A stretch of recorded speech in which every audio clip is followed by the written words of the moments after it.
Hi folks, so you know how the Pulsar Superglide glass skates slow down and become unusable in a week. And you know how they destroy your beloved mousepad in a matter of few weeks. But are these statements actually true? I decided to put these myths to test and set myself to a very speedy aiming experience for a month. I used these Pulsar Superglides on my Viper V2 Pro for approximately 120 hours during this time and conducted some tests before and after. To test how much the Superglide slowed down, I picked two mousepads from my collection, which during this test period were not used at all between tests to eliminate the factor of the mousepads wearing down and slowing by that. So they were sealed in their boxes for a month. I picked the Artisan Hayate Otsu and the Little Gaming Gear Saturn to be my test surfaces, since from my testing their glide results were very consistent. The environmental factors were also taken into account, and I recorded the temperature and the humidity of my office to be able to match it between the before and after test days as best as I could. The temperature was 20.2 degrees Celsius and the humidity was 20% during the initial tests, for those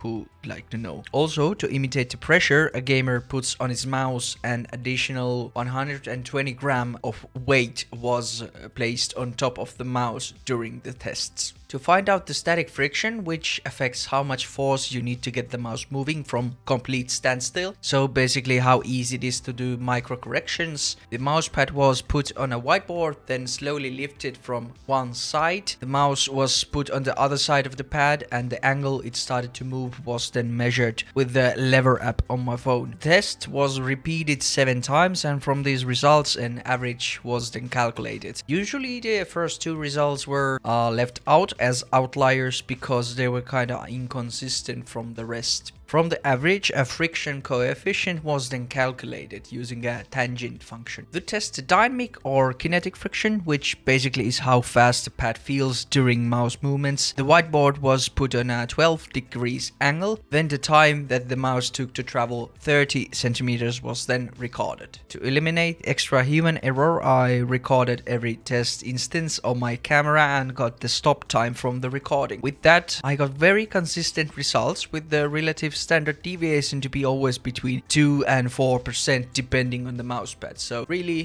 good results. And average speed was then calculated from the results. And this test was also done 7 times and the first 2 results were cut off as outliers. Then we can continue to results. So at first, the static friction was non-existent, as you might know. The mouse moved by itself, and with the tests it was kinda hard to put any result to the angle because it didn't basically stop at all. The dynamic or kinetic friction was surprisingly a bit higher with the Superglides than on the stock skates. The Superglides were approximately 18% slower on the Hayate Otsu and 10% slower on the Saturn than the stock skates. So the Superglides out of the box were actually kind of a weird combination. How much did they slow down after 120 hours of usage? Around after the first week, I realized that my mouse didn't move on its own anymore, so I noticed that some slowing down started to happen at that point. After 120 hours of usage, the static friction had actually doubled on the Hayate Otsu and over tripled on the Saturn. It is however very low still compared to the normal PTFE skates. The static friction after 120 hours was still only 17% of the stock skates on the Hayate Otsu and 44% on the Saturn. In terms of dynamic friction, they did in fact slow down as well. On the Artisan Hayate Otsu, the average result after the test period was 25% slower than before. On the Little Gaming Gear Saturn, however, the average result is 14% slower than before. So the Superglides after broken in behave a lot differently on these 2 mousepads. On the Hayate Otsu, the static friction increase was not that significant, but the dynamic friction difference was. And on the Saturn, it is the exact opposite. A larger increase in static friction but smaller in dynamic. Weird. But what about the claim that the skates destroy your mousepads? Well, to test if the Pulsar Superglides really break your mousepad, I used the mouse only on my X-Ray Pad Aqua Control 2 during this whole test period for the whole month. I didn't clean the pad at all during this time, and before the test period I tested the kinetic and dynamic friction, but this time with the Logitech G303 Shroud Edition with the Corpet skates and also the additional 120 grams of weight. The mouse was also sealed to its box during this past month, so nothing could wear those skates down, so all changes to the speeds were because of the mouse pad. With this test we could see if the Superglides would cause any wear down to the pad. So after the 1 month of usage I then repeated the tests. And what about the results? Well, at first it seemed that the Superglides had actually made the pad quite slower. 41% slower on the static friction and 25% slower on the dynamic friction. But when I then proceeded to test the pad after wiping it once with the microfiber cloth, I found some really interesting results. The static and dynamic friction results were almost identical to those before the 120 hours of testing. So the slowing down was actually just some dirt on my pad. So fellow gamers, we yet again see the importance of cleaning yourself and your gear. If you want to hit your flex, you should wash your... So, what we got from these tests? The Superglides are a somewhat weird product.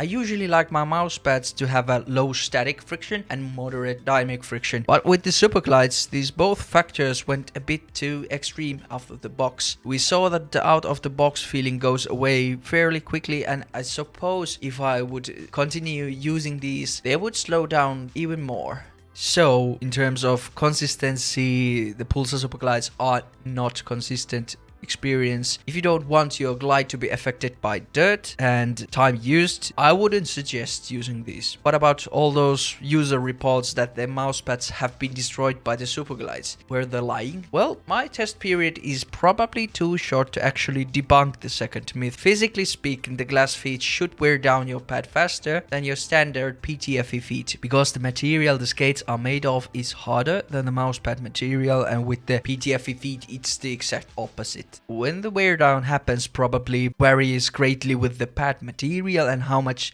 you press down on your pad, etc, etc. But now we can say at least that the Superglides did not destroy my X-Ray Pad Aqua Control 2 in 1 month, and that's scientifically proven. So let me know in the comments below your experience with the glass skates, and like and sub if you found this video interesting. See you on the next one. Goodbye.